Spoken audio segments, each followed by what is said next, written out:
Bom dia, meu nome é Vera e eu sou aqui desse canal do YouTube, conversando sobre livros.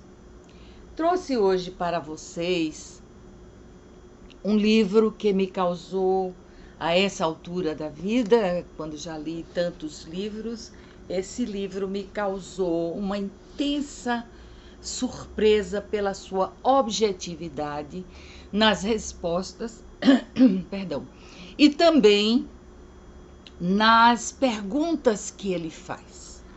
O livro Que é Religião, do Rubem Alves, né? E ele vem tratar desse assunto que nós não costumamos nos questionar muito, mas que de vez em quando nos incomoda. Nós nunca nos questionamos por que eu estou nessa religião. É rara a pessoa que se questiona. Aquela que se questiona já parte em busca de novas opções e de respostas, etc. Mas a que não se questiona, ela continua por, vamos dizer, acomodação, seguindo aquela religião que foi seu pai ou sua mãe ou sua avó que passou, etc, etc. E ele vem, então, como vocês podem ver, é um livro altamente marcado, que não vai dar, evidentemente, para fazer com vocês completamente. Mas, aqui em Perspectivas, ele fala sobre um livro que é muito famoso, que é Assim Falou Zaratustra, de Nietzsche. E ele traz um trechinho de Nietzsche aqui que diz: aqui estão os sacerdotes, muito embora sejam meus inimigos, meu sangue está ligado ao deles. Nietzsche em Assim Falou Zaratustra. É um livro bastante surpreendente, por assim dizer. E Rubem Alves pega esse livro como o carro-chefe de Perspectivas. E ele vai dizer que o universo humano se estrutura, o universo físico se estrutura no drama da alma humana. Porque nós procuramos sentido em nossas vidas. E essa busca pelo sentido em nossas vidas, que nos irmanam aos sacerdotes, aos pastores, aos dirigentes de orientações religiosas, porque somos todos do mesmo sangue, do mesmo irmão. Corre em nossas veias sangue e, pelo dito deles, somos todos filhos do mesmo Pai. Muito bem. Essas perguntas, entretanto, sobre o sentido da vida, têm levado muitas pessoas a uma ânsia por morrer. E temos visto muitos suicídios, temos tomado conhecimento de muitos suicídios, porque a pessoa, nessa busca do sentido da vida, chega à conclusão dela, porque esse é um ato lamentável, mas é um direito do homem, de qualquer homem, mas chega à conclusão que não há sentido em viver, porque ele vai sofrer, morrer, ver sofrer pessoas queridas. Eu estou procurando o livro de Camus, esse livro de Alberto Camus, O Homem Revoltado, fala muito sobre isso. Essa busca do sentido da vida e essa angústia de ver que quando estamos aqui vivendo, sofremos dores atrozes, sofremos perdas dolorosas, sofremos a impotência de não termos os amores que queremos. É uma vida toda de cerceamento dos nossos anseios. E esse cerceamento é agravado e aprofundado pelas normas das religiões vigentes. É aquele conceito de não peque para que Deus não lhe castigue. Não peque nem por pensamento, porque o pecado por pensamento é a ação na mente de Deus. E nós vivenciamos esse tempo da religião sofrida, dolorosa, mas isso vem cessando. Porque os homens estão despertando e a era tecnológica contribuiu muito para isso. O encanto quebrou-se. Onde estão as virgens? Nunca mais deram à luz nenhuma criança? Onde estão os anjos, arcanjos, serafins? Onde estão os milagres? Quando e se acontecem nesse mundo de fake news, nós não sabemos, são em locais distantes, são remotos, você não pode comprovar. A igreja deixou há muito tempo de querer as comprovações da lei para poder santificar. Hoje santifica-se qualquer coisa. Basta ter um lobby eficiente no Vaticano, por exemplo, não é? Então, isso é algo muito, muito intranquilo para nós. Então, esse encanto quebrou-se porque a ciência veio com seu ateísmo metodológico. Nós não vemos um biólogo, por exemplo, buscando maus espíritos para justificar uma epidemia ou uma pandemia. Mas os religiosos, por exemplo, nessa pandemia agora, como eles se viram impotentes para explicar e para debelar, eles disseram que isso era uma espécie de limpeza que Deus estava efetuando. Sem comentários, não é? Desapareceu a religião? Não, de forma alguma, ela continua aí, porque existem pessoas que não passam sem religião. E que são capazes, apesar de inteligentes, apesar de pessoas nobres, de consciência nobre, elas não concebem que as coisas não sejam efeitos da ação de Deus. Bom, então, os industriais, os biólogos, os cientistas, eles chegam até a ter um certo preconceito com pessoas religiosas ou ultra-religiosas em seus ambientes. Mas Rubem Alves prossegue dizendo o seguinte: é fácil identificar, isolar e estudar a religião como comportamento exótico de grupos sociais restritos e distantes, ou bem próximos de nós. Eu tenho visto e escutado coisas absurdas vinda de pessoas que se dizem cristãs. Muito bem. Nós temos que ver tudo isso como uma presença sutil, invisível, disfarçada, mas que constitui um fio no nosso cotidiano. Muito raramente você encontra uma pessoa que nega e que diz não ter religião. Esse filósofo aqui, Ludwig Feuerbach, um grande filósofo, antropólogo alemão, reconhecido por sua teologia e pela influência do seu pensamento, ele, desde 1830, ele lançou esse livro aqui, A Essência do Cristianismo, que eu aconselho vocês a fazerem a leitura. Tem trabalho nosso sobre esse livro aí na nossa página, é só procurar que vocês vão encontrar. E ele vai dizer de uma maneira poética, até para os que têm dificuldade de compreensão, parece até que ele está sendo a favor, mas ele vai dizer algo muito profundo. A consciência de Deus é autoconsciência. O pensamento de Deus é autoconhecimento.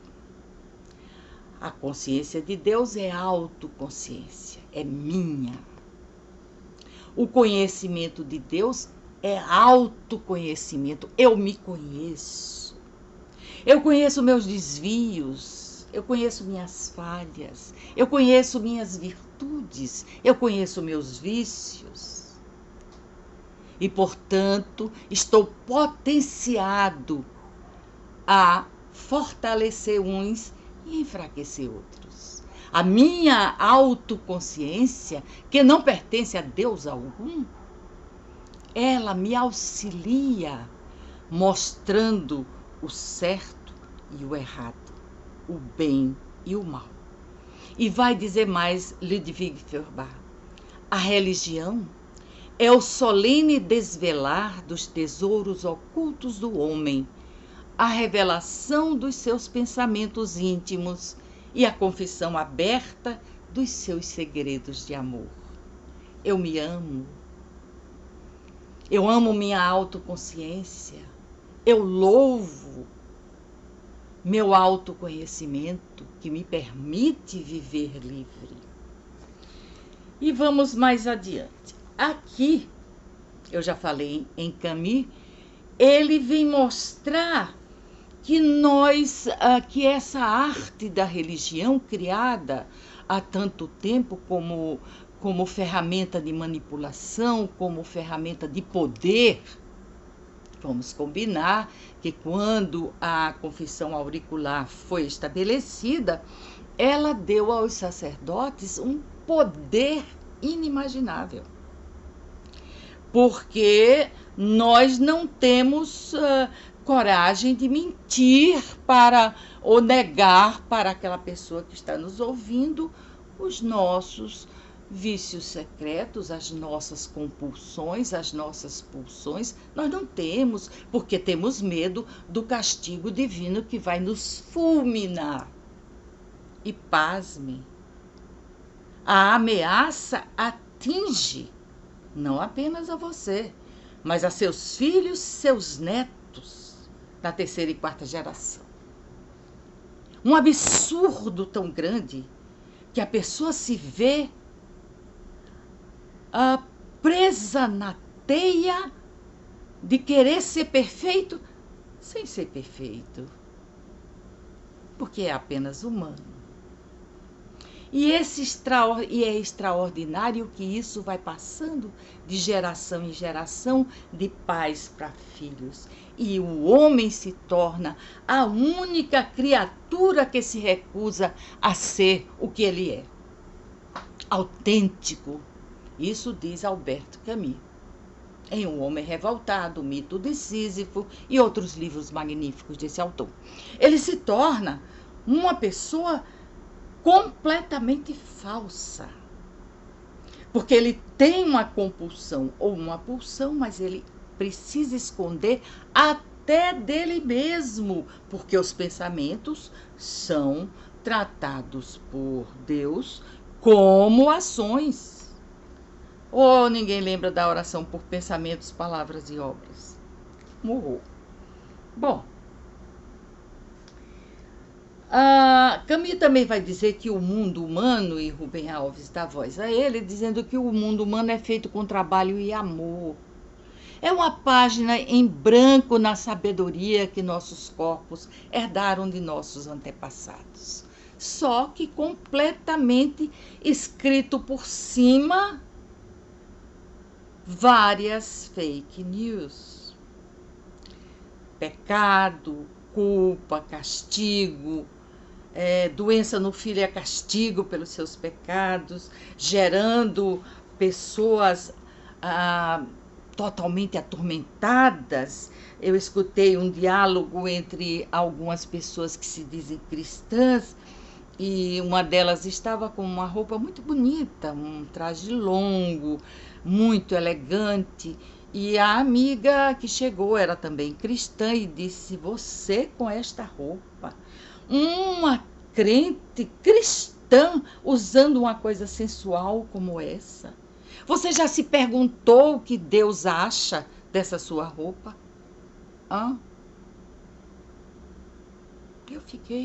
Eu disse: meu Deus do céu, imagine o que é que Deus não está pensando da minha, que eu estava de bermudinha.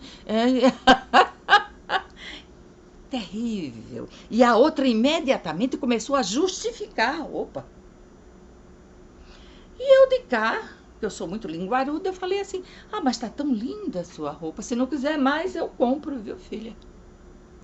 Mas não adianta, porque elas têm essa coisa, eles têm essa coisa de Deus governar do copo de água que você bebe, que eu vou aproveitar e minha diabetes está exigindo e tomar um gole,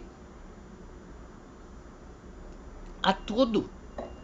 É domínio total. Em Retrato do Artista Quando Jovem, eu acho que é James Joyce, eu não recordo bem o nome do autor agora, Henry James, perdão, Henry James. Ele disse que na época dele, do internato religioso, ele tinha pavor dos pensamentos que vinham à cabeça dele por duas razões. Porque Deus estava vendo, sabia que era pecado e ia castigá-lo, e porque se ele não contasse ao padre na confissão, Deus ia saber que ele tinha mentido na confissão, era outro pecado. E se ele contasse, o padre ia dar um castigo a ele, uma penitência a ele enorme, e além do mais ia ficar de olho nele como um possível e futuro ateísta. E ele sofreu horrores com essas dúvidas e essas confusões.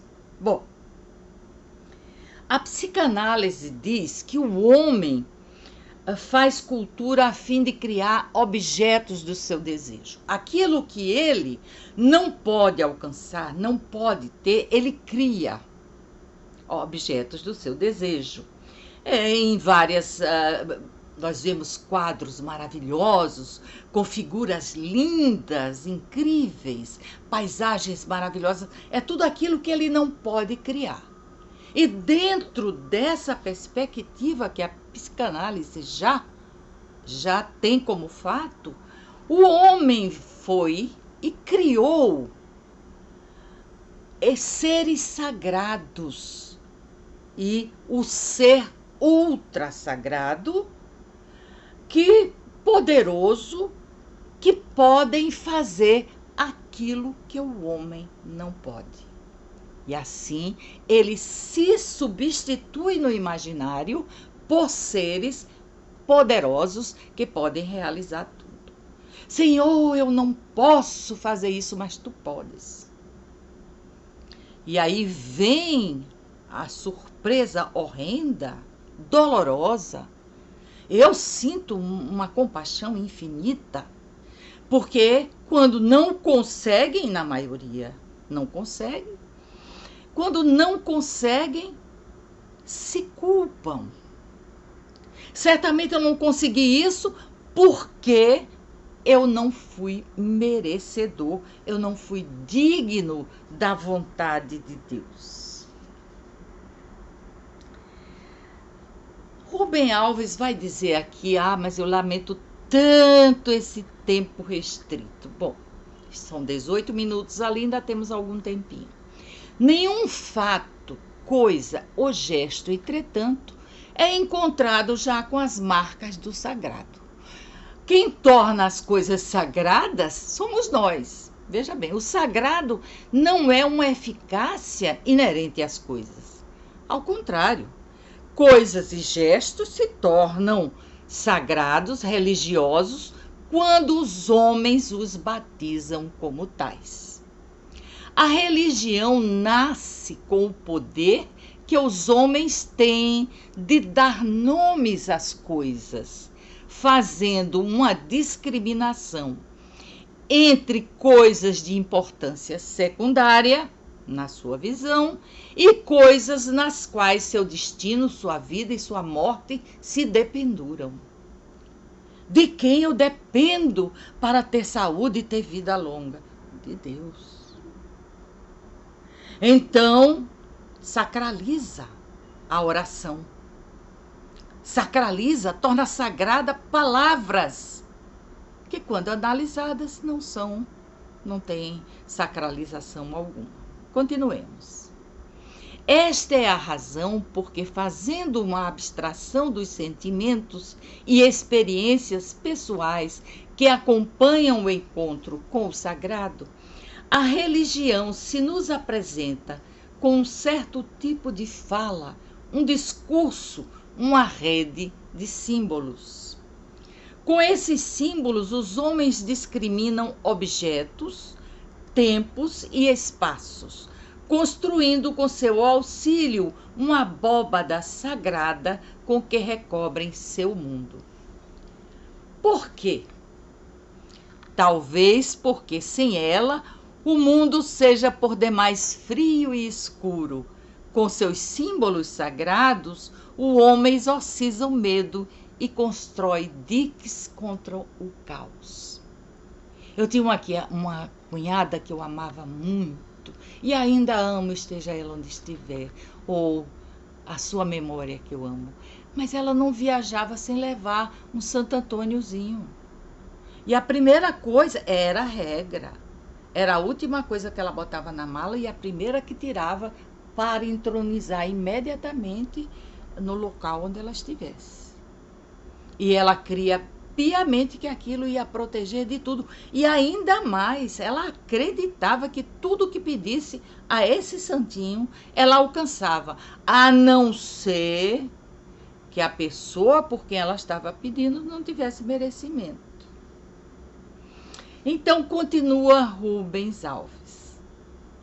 E assim coisas inertes, pedras, plantas, fontes e gestos em si vulgares, passam a ser os sinais visíveis desta teia invisível de significações, que vem a existir pelo poder humano de dar nome às coisas, atribuindo-lhes um valor. Não foi sem razão que nos referimos à religião como a mais fantástica e pretensiosa tentativa de transubstanciar a natureza. Como crer que a hóstia, aquele pedacinho de trigo manufaturado por freiras ou por voluntárias, se transforma no corpo e sangue de Jesus? A hóstia se transforma no corpo, o vinho que o padre gosta de entornar de vez em quando se torna o sangue, porque foi consagrado. O que é que significa consagrado? Gestuais? Abençoando? Bom, de fato, objetos e gestos em si insensíveis e indiferentes ao destino humano são magicamente a ele integrados. E sobre o que fala a linguagem religiosa, ele pergunta aqui. Dentro dos limites do mundo profano, tratamos de coisas concretas e visíveis. Assim, discutimos pessoas, contas, custo de vida, tocamos a ripa nos políticos, reclamamos dos golpes de Estado, criticamos o preço da gasolina e por aí vai. Porém, quando entramos no mundo sagrado, descobrimos que uma transformação se processou. Agora a linguagem se refere a coisas invisíveis. Coisas para além dos nossos sentidos comuns, as quais, segundo a explicação, somente os olhos da fé podem contemplar. E a fé, aqui, eu pretendo fazer um trabalho depois sobre a fé com vocês. E a fé aqui é a varinha mágica de Peter Pan, da fadinha de Peter Pan. É o pó de pirlim-pim-pim da coisa. Né?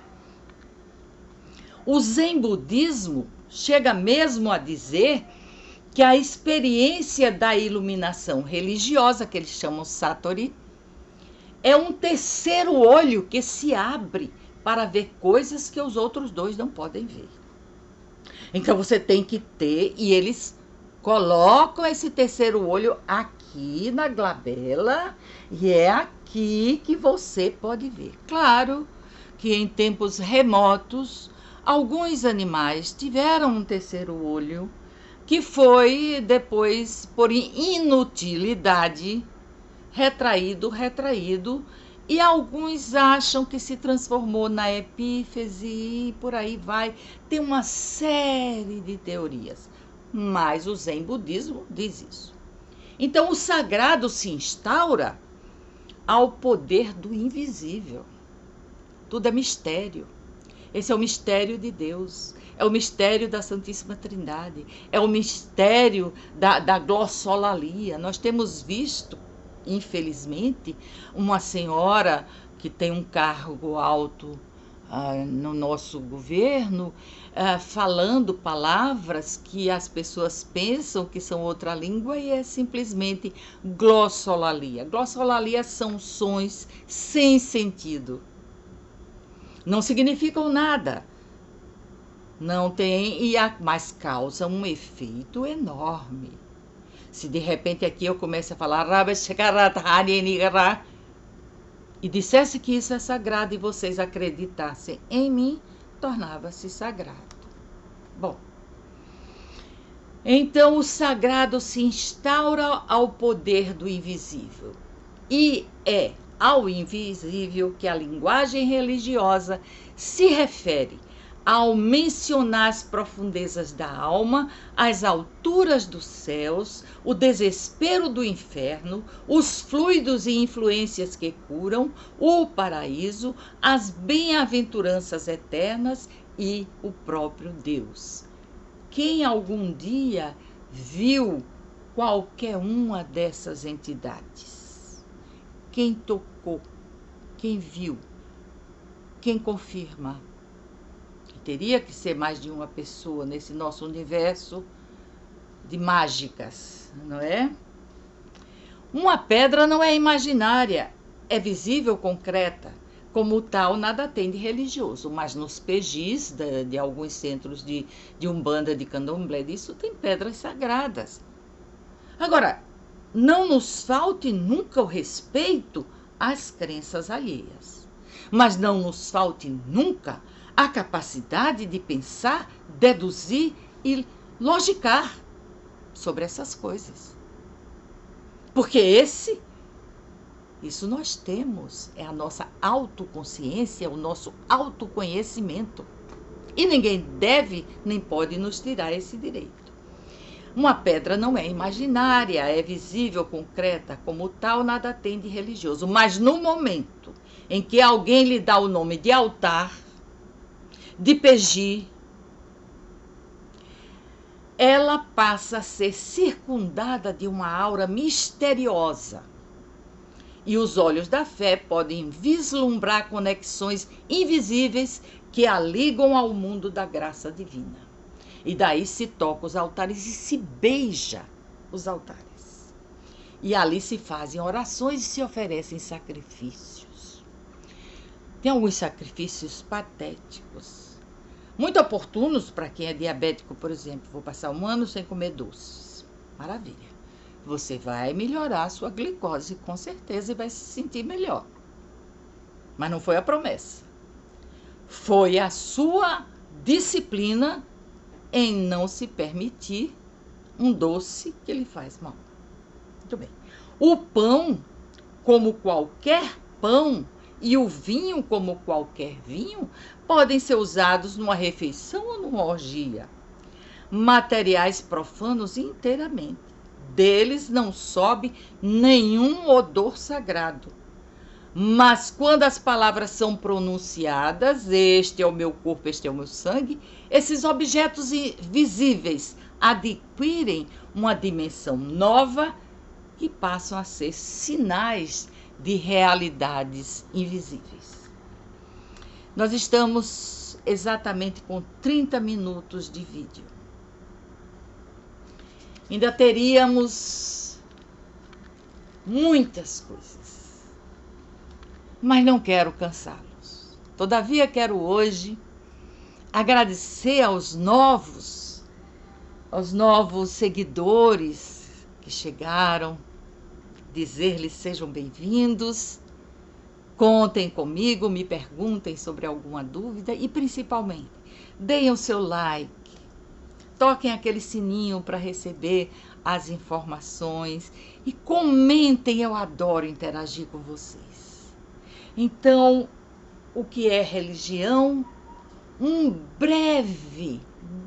brevíssimo gostinho desse livro maravilhoso que eu super recomendo se você gosta do assunto. E por hoje é só. Ficamos aqui com vocês, desejando sempre o melhor em suas vidas e o melhor em nosso país e no mundo. Vamos em paz com esse pensamento em nossa mente.